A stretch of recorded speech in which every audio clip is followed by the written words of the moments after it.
Peace, y'all, and welcome to In the Classroom with your favorite. That's me, y'all. Do you want to know how to buy a home in under 15 days?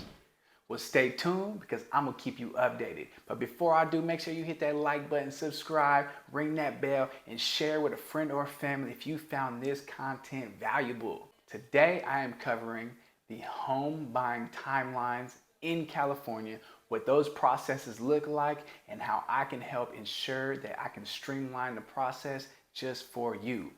Number one, the pre-approval process. This is huge, you guys, because if you know what your loan amount is, if you know what your budget is, this is going to help pinpoint the property that's just for you. I can find the neighborhood, the market, the location, whether you want to be in the hills, you want to be on the coast, or you want to be somewhere in the valley or in an affluent neighborhood. By you knowing what your budget is, it just makes everything that much easier and actually speeds up the process.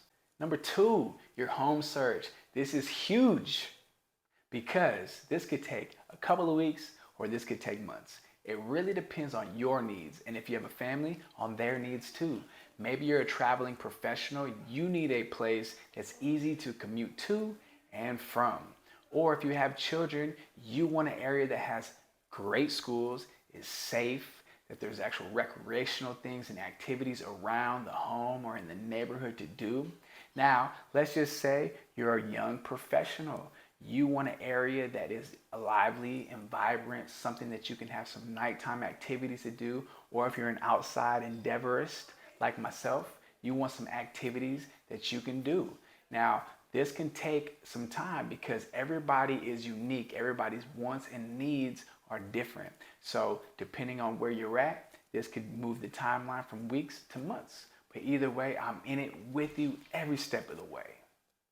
Number three, the offers and negotiations. You see, once we find the home, the neighborhood, the area that you want to be in, then we start making offers. Now, once these offers go in, that's when we start doing some negotiating. Yes, it's not just make an offer, it's accepted, and then you buy a home. Sometimes there's a little bit of back and forth, and this can take 1 to 2 weeks. It really just depends on you, the buyer, and the seller. We have to come to an agreement on what we think that this home is worth, the value, and any other conditions that may go along with purchasing this property.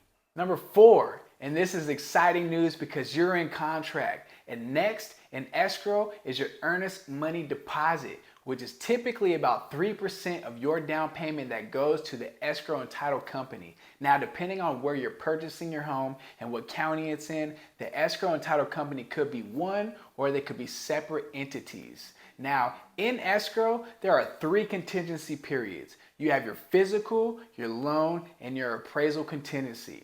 The physical contingency is when you send a home inspector or a pest inspector to verify the condition of the home.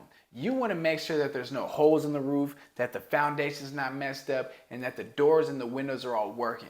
When the pest inspector goes out there, you want to make sure that there's no rodents running around in the attic or anything digging up holes underneath the house. This is very important.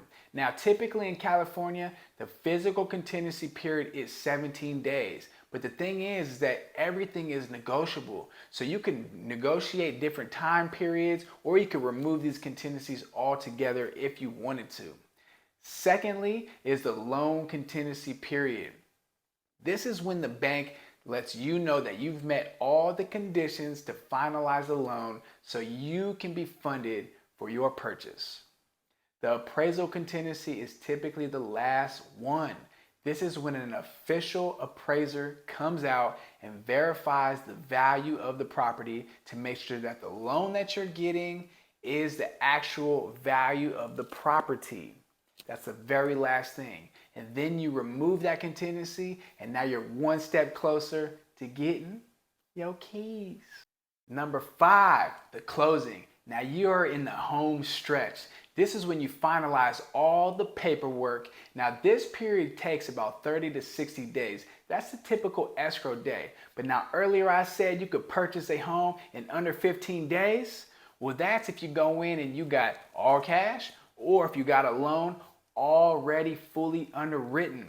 Essentially, a fully underwritten loan is when you go to a lender, you've met all the conditions, you've done everything up front, similarly to getting a pre-approved loan. But you do the same thing and it's fully underwritten. And then you could go into purchasing a home. It's like cash on paper. So then when you come in and you're doing your contract and we're negotiating, you can just remove all the contingencies and you can set an escrow close date at 15 or less. Number 6, this is an extra tip just for you. You really want to work with local professionals, lenders, realtors, because we can ensure that the process is going to be that much smoother because we have a vast professional network. That way we can get the job done and cut out a lot of extra time and a lot of extra footwork that's just really not necessary. So go ahead and get with a local like me to help you in your home search. Now, make sure that y'all like, comment, subscribe, ring that bell, and share this with a friend or family that may need some of this information. And check that description down below because I have for you a free buyer's guide. It's absolutely free. It will be an email to you. All you got to do is click that link. I appreciate y'all for tuning in. I'm going to catch y'all on the next one. Peace.